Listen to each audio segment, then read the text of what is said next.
All right. I'll take care of the check. You guys can get the tip. Should be about $1 apiece.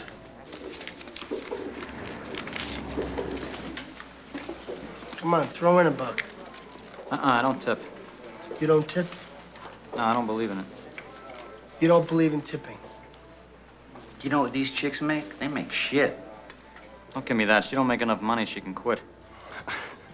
I don't even know a fucking Jew would have the balls to say that. Now, let me just get this straight. You don't ever tip, huh? I don't tip because society says I have to. All right, I mean, I'll tip if somebody really deserves a tip. If they really put forth the effort, I'll give them something extra. But, I mean, this tipping automatically, it's for the birds. I mean, as far as I'm concerned, they're just doing their job.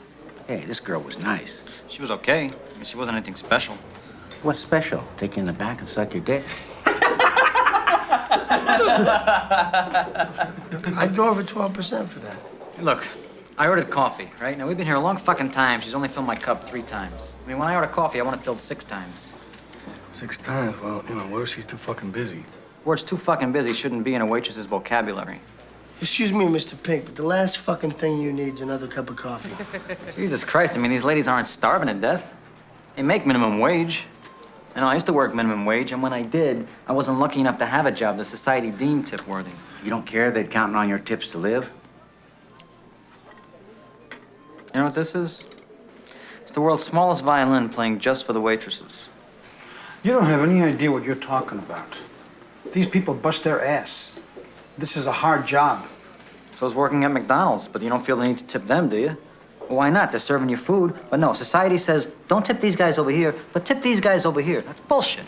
Waitressing is the #1 occupation for female non-college graduates in this country. It's the one job basically any woman can get and make a living on. The reason is because of their tips. Fuck all that.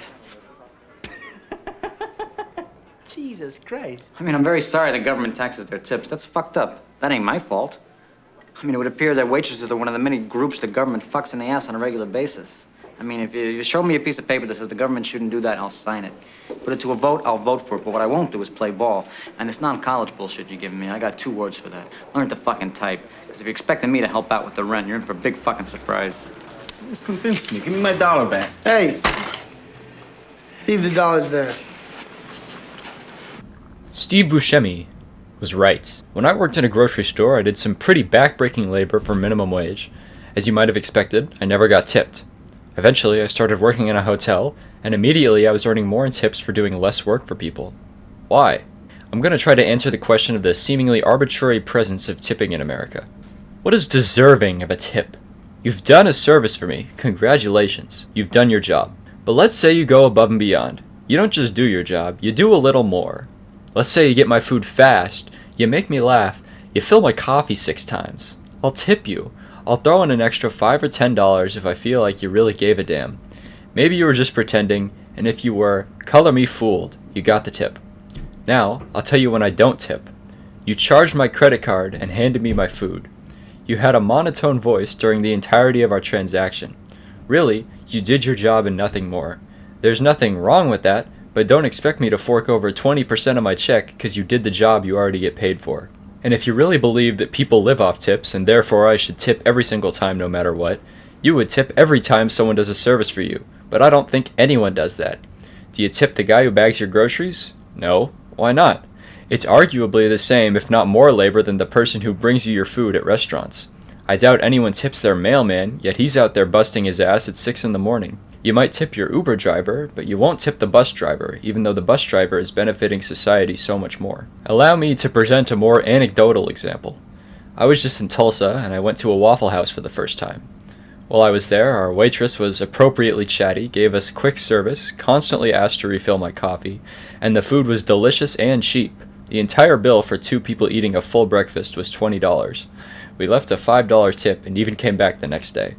From where do tipping inconsistencies stem? I don't want to bore you with a history lesson. To keep things short and sweet, tipping originated in serfdom England as a means of rewarding servants for their exceptional service. Eventually, the presence moved into coffee shops and, of course, restaurants. Yet, I still can't figure out why this practice never extended to the entirety of the service industry. I'll have to make an assumption based off the things I know about society. Firstly, people don't like giving money away. Most of the time people do it is when it relieves feelings of guilt or greed. It is in the context of restaurant dining that these emotions are erected if one doesn't give away extra money, and thus people are pressured to tip. When people get the chance, they will not tip, as evidenced by most jobs in the service industry. If people like to give money away because it feels nice to reward people for their hard work, they would reward every hard worker, but once again, this is not the case. To summarize this point, the social pressure of tipping hasn't found its way into every occupation, and therefore there's nothing compelling consumers to tip employees. In Asia, tipping is typically non-existent for the main reason being that tipping is interpreted as disrespectful. Paying the bill of your meal implies the service is satisfactory, and so extra money is deemed unnecessary. Tipping also isn't present in countries where companies don't struggle to pay their workers. The horrors of modern tipping. This is why you're here. Modern tipping has spiraled out of control. Now you're being prompted to tip for just about every transaction that takes a credit card. Mr. Pink would shit bricks if he knew the world would come to this. There isn't much to say about this. I would say that this problem was drastically perpetuated by COVID, when pretty much every restaurant moved to delivery. Now we have this lingering tumor, which is the tip machine. It's especially bad in places where you're doing nearly all the work yourself. You order on a machine and you pick your food up. What point of that transaction is deserving of a tip? Let's say I bag my own groceries at a self-checkout in a grocery store. Now there's literally no human interaction. Of course I'm not tipping there. Yet still, people are prompted to do so, and the real NPCs of this institution will comply. I believe this saturation of tipping will become a problem when people putting forth effort stop receiving tips as consumers lose the ability to gauge whether or not the service was tip-worthy. Why do I care? I believe in an America where people earn a living wage if their occupation is valued by people. If someone does a job no one else is willing to do, they should be compensated as such. Instead of granting arbitrary selected professions extra money, we should reward every hard-working American with what they are owed for their labor.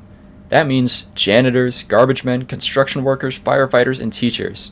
If, in achieving this, we stop tipping as a nation, then so be it.